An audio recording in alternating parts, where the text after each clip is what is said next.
अस्सलाम वालेकुम व रहमतुल्लाह व बरकातुहू।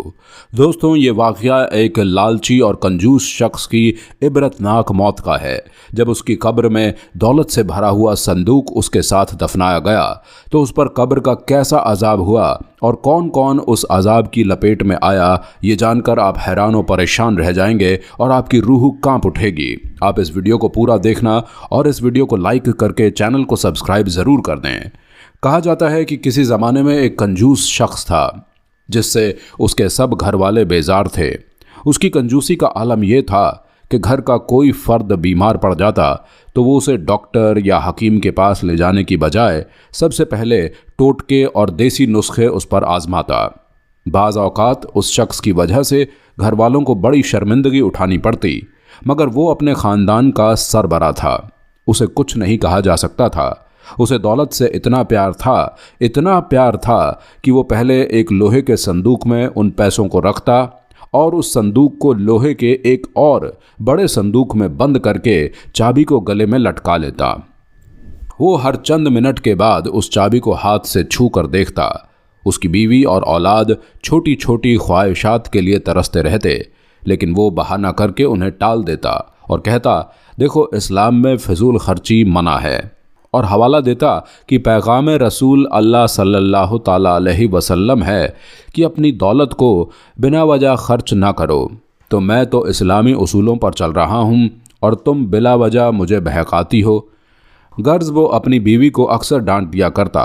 उसके बच्चे अक्सर भूखे रहते, फाकों में ज़िंदगी गुजरती, लेकिन वो अपना पैसा खर्च नहीं करता।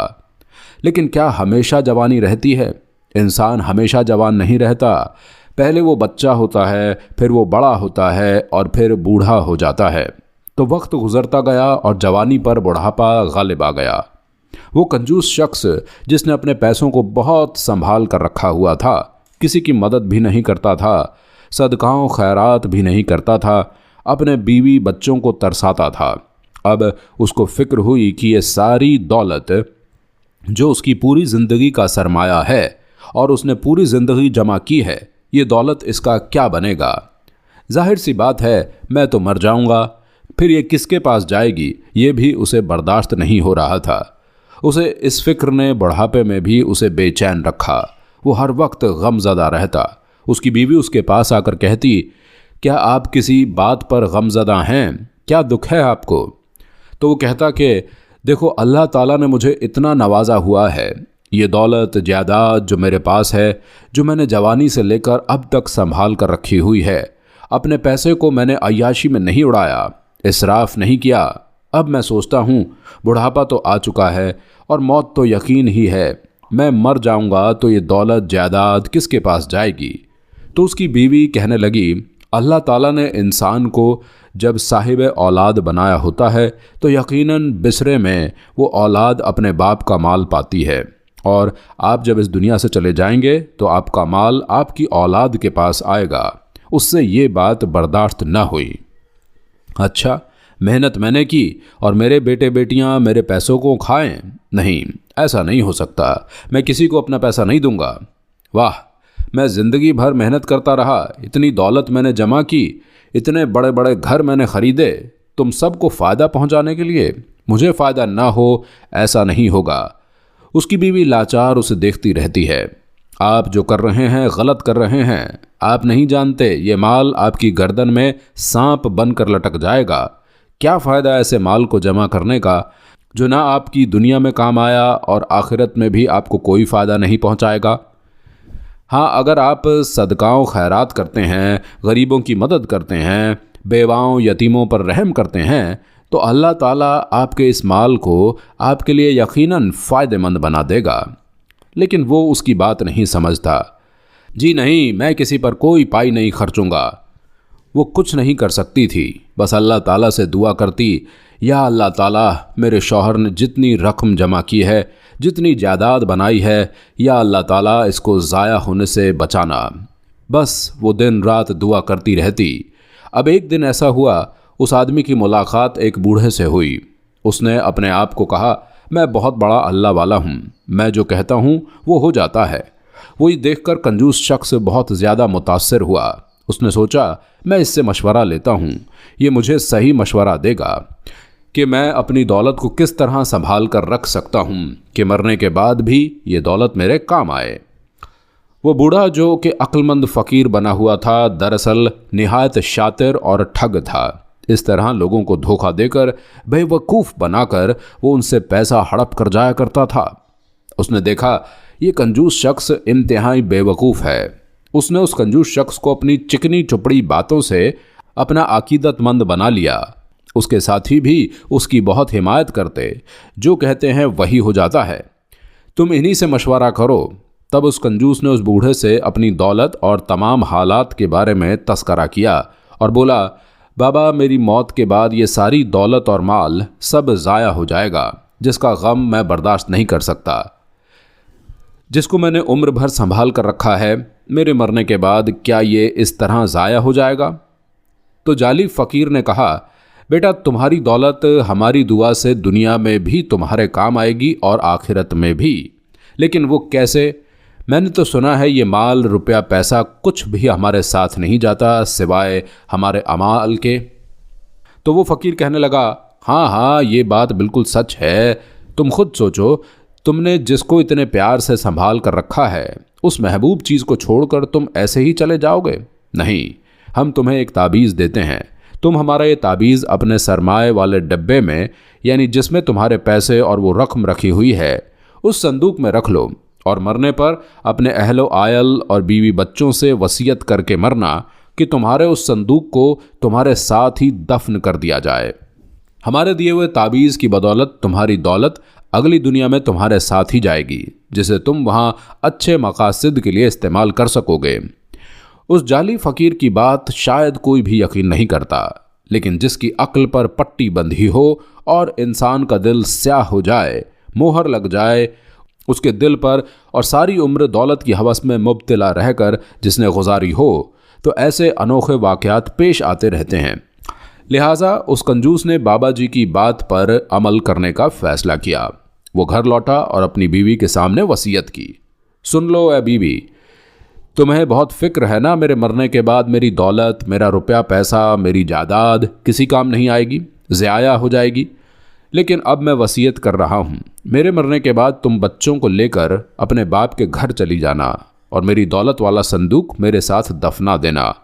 हाँ, ये भी याद रखना, ये घर बेचकर भी इसके जो भी कागजात होंगे वो भी तुम उस संदूक में रखना। तुम्हें यहाँ नहीं रहना मेरे पैसों पर, तुम्हारा और तुम्हारे बच्चों का कोई हक नहीं है। तुम्हें अगर ये बात समझ में आ रही है, तुम इसको पल्लू से बांध लो। वो नेक औरत खामोशी से अपने शौहर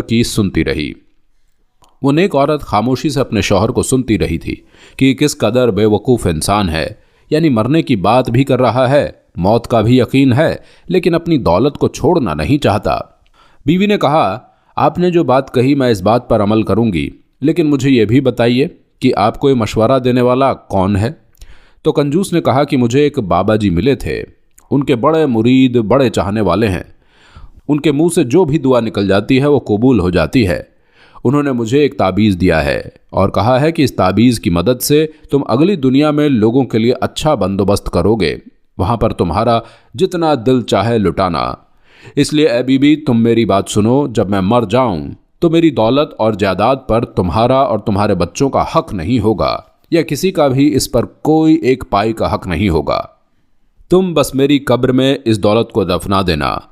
उसने सख्ती से बीवी की कसम उठाई, वो उसकी वसीयत पर हर्फ बा हर्फ अमल करेगी।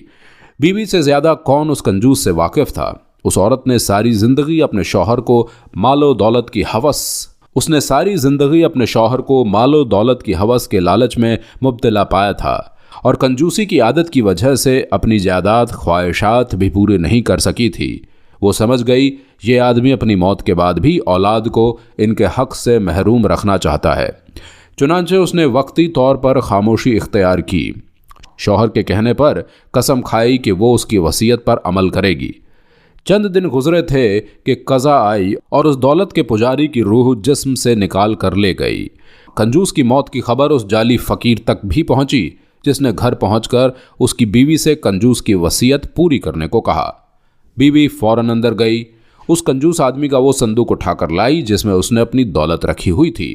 उसे कंजूस के जनाजे पर रखकर वसीयत सुनाई और कहा कि संदूक को कंजूस के साथ ही दफन कर दिया जाए। ये इसकी वसीयत है। लोग हैरान थे, कैसा लालची इंसान था। इसके ना काम दौलत आएगी, ना इसकी जायदाद उसके काम आएगी। बिना वजह जिंदगी भर दौलत की पूजा करता रहा। लेकिन देखो वसीयत भी ऐसी की बेचारी बीवी कितनी गरीब है, बच्चे किस हाल में हैं, भूखे रहते हैं, फाके ज़दा रहे हैं, लेकिन इसको कभी भी फिक्र ना हुई। लोग तफसरे कर रहे थे। तफदीन हो गई। तफदीन के बाद सब लोग घर आए तो एक समझदार रिश्तेदार ने कंजूस की बेवा को कहा, ऐसी बेवकूफ़ाना वसीयत पर अमल करने की क्या ज़रूरत थी। औरत बोली, मैंने मजबूरन सारी ज़िंदगी इस शख्स के साथ बसर की। मैं इस शख्स की रग रग से वाकिफ़ हूँ।